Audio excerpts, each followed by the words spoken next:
پورے عراق سے، ایران سے، دنیا بھر سے، پاکستان سے بھی لوگ گئے زائرین. پل بغداد پہ چڑھنے کی جگہ نہیں، ایک تابوت گزر رہا ہے. اگر دیکھ سکے تو دیکھیے گا، کاندھوں پہ نہیں تھا. بہت بڑا تابوت ہے، کاندھوں پہ نہیں تھا، صرف ہاتھوں پہ تھا.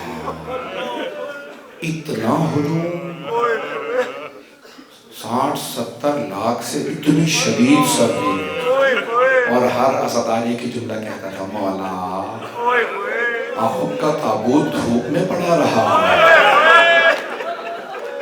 کبھی معصومین کے تابوت بھی دھوپ میں رکھے جاتے ہیں. سیدہ کے ایک بیٹے حسین کا لاشا 3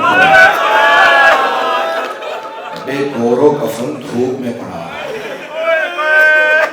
میں جانتا ہوں بھیلنے کی جگہ نہیں ہے، بس تھوڑی سی دیر میں تابوت برآمد ہونے والا ہے. میں جتنا کر سکتا ہوں میں مسائل کو مختصر کر دوں گا. بس بھائی اگر دیکھ سکے، نہیں تو آنکھیں بند کر کے چلیے بغداد. لیکن ایک جملہ پیش کر دوں، 3 دن تک لاشا بے گور و کفن مولا حسین کا بارہ. امام زمانہ اپنی زیارت ناحیہ میں کہتے ہیں میرا سلام اس لاشے پہ جس کا کفن خاک کربلا بن گیا. میں آج اور تفصیل دینا چاہتا تھا. ابوا جس بستی میں 7ویں امام کی ولادت ہوئی نا، ابوا مدینے سے باہر ایک بستی ہے. میں نے روایات میں دیکھا ہے کہ جناب خاتون جنت خود وہاں آئے اور کہا اے ابوالحسن، میں اپنے کفن کا جو کپڑا ہے ناندر کے پاس ایسی کہ میں خود اگانا چاہتی ہوں. آئمہ کو اس بستی سے بڑی محبت تھی، وہاں رہا کرتے تھے. 7ویں امام کی وہیں پہ دنیا میں آمد ہوئی. عزیزان گرامی یہ جملے پیش کر رہا ہوں. بی بی نے خود اپنا کفن بنایا اور کہا میں نے کچھ اور بھی کفن سی دیے ہیں تاکہ میرے بیٹے بے کفن نہ رہ جائے. پھر بھی ایک ایک لاشے میں تیر مارے، دوسرے کا لاشا بے گور و کفن پڑا رہا. میں نے تو اشاروں میں پڑھ دیا ہے. عزیزان گرامی 7ویں امام علیہ السلام 4 مزدوروں کو پیسے دے کے جس امام کا لاشا اٹھوایا گیا. آپ جانتے ہیں نا، ہر باپ کی حسرت ہوتی ہے میرا جب آخری وقت آئے تو میرا سر میرے بیٹے کے زانوں پہ ہو. جو لوگ پہنچ گئے وہ پہنچ گئے. آئیں جملہ پیش کر دوں، رسول اسلام کا سر مولا علی کے زانوں پہ تھا. شیعہ سنی کتابوں میں ہے کہ مولا رسول خدا صلی اللہ علیہ وسلم نے فرمایا یا علی، جب تک آپ خود میرا غسل و کفن نہ کر لیں، مجھے قبر میں نہ اتاریں، جائیے گا مت. یعنی خود مجھے قبر میں اتاریے گا. رسول اسلام کا سر مولا علی کے زانوں پہ. دیکھ رہے ہیں میری طرف، مولا علی کا سر مولا حسن کے. مولا حسن نے اپنے آغوش میں لے رکھا تھا بابا، مولا حسن کا سر مولا حسین کے آغوش میں تھا. اور بار بار مولا حسن کہہ رہے تھے حسین مجھ پہ صبر ہوئے، آپ مت روئیے گا. کہ کیوں میرے بھائی کیوں نہ رو گا، آپ کے دن جیسا کسی کا دن. سب کے پاس کوئی نہ کوئی ہے لیکن آپ کے پاس کوئی نہیں ہوگا. بس بھائی جملے پیش کر رہا ہوں. ابھی تابوت برآمد نہیں ہوگا. میرے جو بھائی تابوت کو گاندھا جی بیٹھے ہیں، ابھی تابوت برآمد نہ کیجیے گا. دیکھیے گا میری طرف، صرف 2 ایسے امام ہیں جن کے آخری وقت میں کوئی پاس نہیں تھا. ایک مولا حسین خاک کربلا پہ سر تھا، شمر کا گھٹنا سینے پہ تھا. میں کھل کے نہیں پڑھتا ہوں، شاید آپ برداشت نہ کر سکیں. آج جوادی عاملی اور مقدس کے بہت بڑے عالم ہیں، وہ کہتے ہیں جب شمر نے سینے پہ گھٹنا رکھا نا گلا کاٹنے کے لیے، امام زمانہ کہتے ہیں نا سلام میرے دادا حسین پہ وہ شمر و جالس علی صدرے.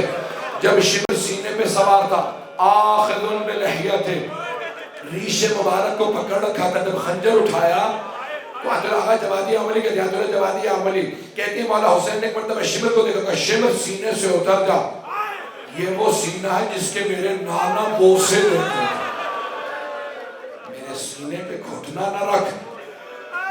اجرکم اللہ، میں نے پڑھ دیا، آپ نے سن لیا۔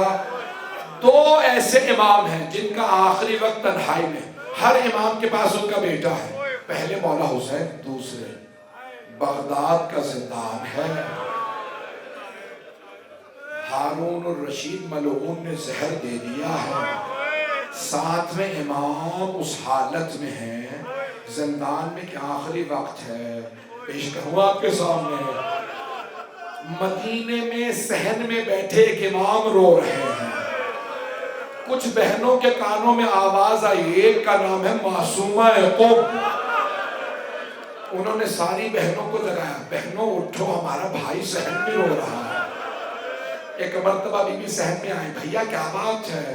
مولا رضا نے ساری بہنوں کو دیکھا، پھر ایک مرتبہ فرمایا، ہمارے بابا کو آج رات زہر دے دیا۔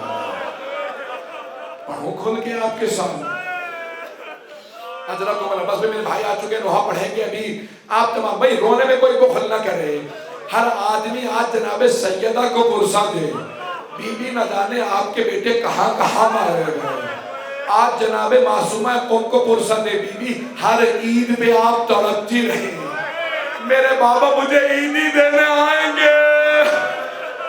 اجرکم اللہ، اجرکم اللہ۔ بس بھائی میں پیش کر رہا ہوں، تین ہستیاں ایسی ہیں جو زندان میں، جن کا زندان بڑا دردناک ہے۔ پہلے امام سجاد جب زندان میں تھے تو بہت تڑپتے تھے، پروردگارا علی کی بیٹیاں۔ اب میری طرف ضرور دیکھے گا، دوسری ہستی ایک چھوٹی سی بی بی، نام سکینہ ہے، کان زخمی ہے، رخساروں کا رنگ بدلا۔ اجرکم اللہ، اجرکم بھائی، بلند آواز سے گریہ کرنے والے میرے بھائی، بی بی آپ کا پرسہ قبول فرمائے۔ اجرکم، بس بے رہنے دے، اور چراغ نہ بجھائیں، لوگ زیادہ کبھی ایسا نہ ہو کہ زیادہ، جب زیادہ لوگ ہوتے ہیں نا تو بعض اوقات دھکے لگنے لگتے ہیں، اور اگر نامحرموں کا مجمع ہو، بیویاں اونٹنیوں پہ ہو، ہاتھوں میں پتھر ہو، علی کی بیٹیاں گیا باغی نہیں، آل رسول ہے۔ اجرکم اللہ، اجرکم اللہ۔ بس بھئی 2 سے 4 منٹ کی زحمت لوں گا۔ تیسری ہستی کون ہے جن کا زندان بڑا سخت ہے؟ امام زمانہ اپنی زیارت میں کہتے ہیں، امام موسیٰ کاظم کے لیے، المعذب فی قاعر السجون، میرا سلام میرے ان دادا پہ جنہیں زندان کی تاریکیوں میں شکنجہ کیا گیا۔ بھئی تین ہی تو تابوت ہے جس پہ زنجیریں لٹکی ہوتی ہیں، ایک چوتھے امام کا، ایک چھوٹی سی بی بی کا، اور ایک 7ویں امام کا۔ بس بھئی جملے کو آخری جملے سن لیجیے، جب 4 مزدوروں کو پیسے دیے نا، کہا تابوت اٹھاؤ، یہ شیعوں کا امام مر گیا ہے، پلے بغداد پہ لاشا رکھ دو۔ مزدوروں نے پیسے لیے، جس کے 18 جوان بیٹے تھے، 4 مزدور تابوت کو کاندھا دیں گے۔ سنت نبوی ہے جنازے کے ہمیشہ پیچھے چلو، لیکن انہوں نے 5ویں مزدور کو پیسے دیے، کہ سامنے چلتا جا، نعرہ لگاتا جا۔ جانتے ہیں وہ کیا نعرہ لگایا تھا؟ ماتا امام الرفضہ، رافضیوں کا امام مر گیا۔ جب پلے بغداد پہ پہنچے کچھ شیعہ آئے، کہا کون مر گیا؟ کہا تمہارا امام مر گیا۔ ان میں سے ایک شیعہ بہت عقیدت مند تھا، کہا خبردار، ہمارے امام مرتے نہیں، شہید ہوتے ہیں۔ اس مزدور نے کہا نہیں، تمہارا امام اپنی موت مرا ہے، دیکھیں گے میری طرف۔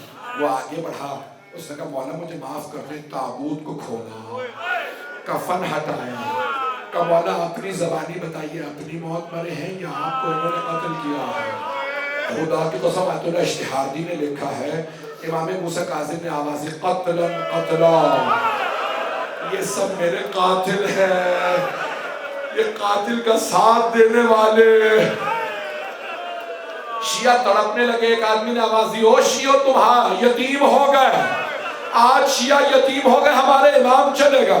بڑی تعظیم سے تابوت اٹھایا، کاظمین میں لے آئے. جب لے کے آئے نا شیعہ تڑپ رہے تھے, ان میں سے ایک آدمی نے کہا ہم سب گنہگار ہیں, ہم میں سے کوئی امام کا جنازہ نہیں پڑھا سکتا. دوسرے نے کہا قبر میں کون اتارے گا. ابھی سب پریشان کھڑے تھے, بہتر دیکھیے گا. اتنے میں سب نے دیکھا مدینے سے ایک جوان آ رہا ہے, نہ امامہ ہے, گریبان چاک ہے. جیسے ہی وہ جوان قریب آیا, سب شیعوں نے کہا راستہ بناؤ. اس جوان نے اپنے آپ کو تابوت پہ گرا دیا, دونوں ہاتھ تابوت میں ڈالے, ایک مرتبہ سینے سے سینہ ملایا اور رو کے کہنے لگا بابا میری یتیم بہنیں آپ کے انتظار میں رہ گئی. 2 منٹ میں تابوت برآمد ہو گیا. میں آخری جملے پیش کر رہا ہوں. آپ جب روتے ہیں تو کوئی تازیانے تو نہیں مارتا ہے. مجھے بتایا مومنات بھی آئی ہیں.